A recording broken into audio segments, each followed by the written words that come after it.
जंगल भितर चलीथिला मद प्रस्तुति विशेष सूत्ररू खबर पाई चढ़ाऊ करिला अबकारी विभाग। चढ़ाऊ बेले प्रस्तुत हेउथिबा मद को ढाली देइथिला कर्मचारी फल जंगल भितर सृष्टि होइतिला कृत्रिम बन्या।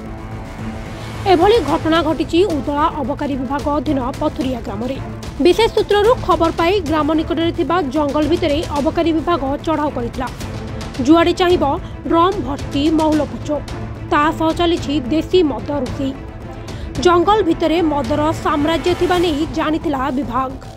तेबे चढ़ाऊ बेले दुई मद बेपारी घटनास्थल फेरार हो जाइथिबा सूचना मिली।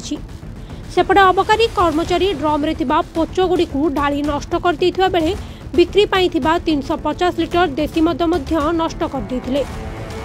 एहा सहित घटनास्थल रे मद बेपारी छाड़ी जाइथिबा दुई गोटी बाइक को विभाग जबत करि आनिछि। घटनास्थल रे 12,500 किलो पच नष्ट होइथिबा बेले एहा सहित फेरार दुई मद बेपारी को खूब शीघ्र गिरफ करा जिवो बोली कहिसंती अबकारी इन्स्पेक्टर।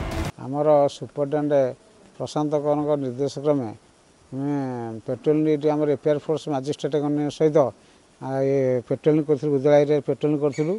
पथुरिया नाम जगार गोटे नाल कड़े विशेष खबर नाल कड़े बहुत मद रंधा चली से मद सारजेम सहित से आम स्टाफ मान सहित से घटनास्थल पहुँचला बेलू आम दूर देखिकी आशा मैंने खसी पड़े से जगार आम दुईटी मोटरसाइकेल गोटे स्कूटी और गोटे मोटरसाइकेल जबत करूँ। दुई जन व्यक्ति से फेरार मार्चंती से जगार 12,500 केजी मौल फस पच और 350 लिटर मद जबत कर संक्रांति आम दुईटी केस रुजु करूँ।